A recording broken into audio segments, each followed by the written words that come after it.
fervid femoral compression hemostasis device is used to assist hemostasis of the femoral artery after transradial procedure. Femoral compression hemostasis device, manual type. Before use, rotate the adjusting knob to check the product performance.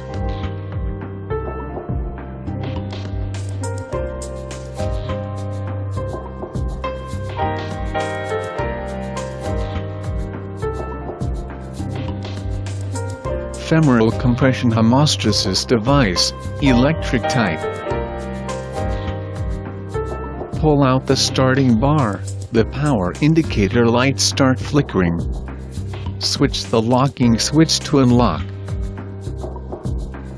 Toggle the pressure adjusting switch to observe whether the movement of the compression plate is normal.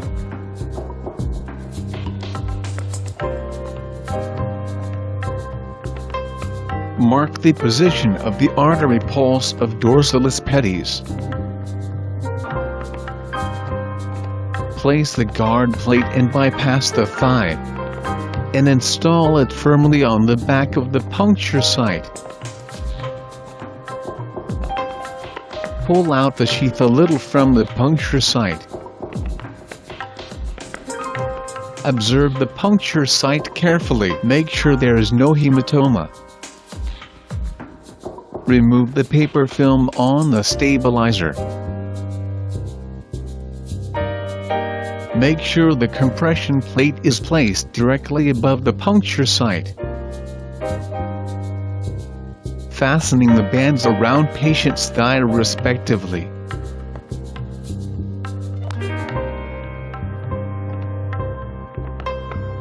The bands should be firmly placed between the thighs.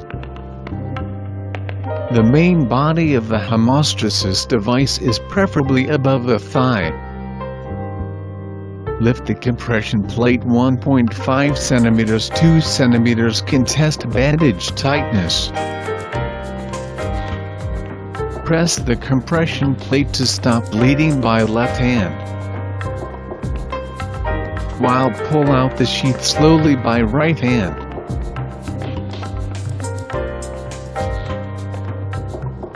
The right hand pushes pressure adjusting switch to strong, and the left hand keeps the pressure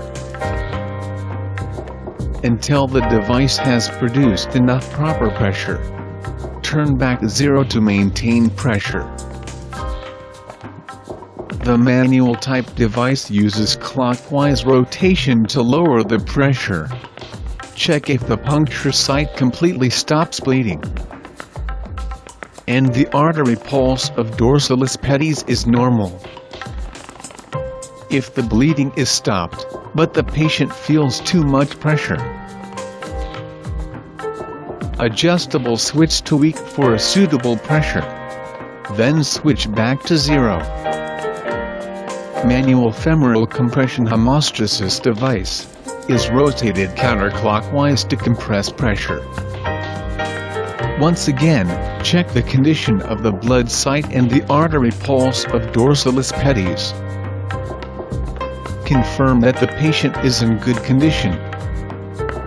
After the compression begins, observe 10 minutes and eliminate bleeding from the puncture. Then lock the switch to prevent misoperation, and maintain the pressure at this time. Maintain the duration of the hemostatic compression, usually lasting 2 to 6 hours. Do not rush to remove the hemostat after the end of the pressure. Continue 1 to 2 hours of low pressure to stop bleeding and reduce the occurrence of emergency. Remove the hemostatic device. Clean the puncture site with disinfectant.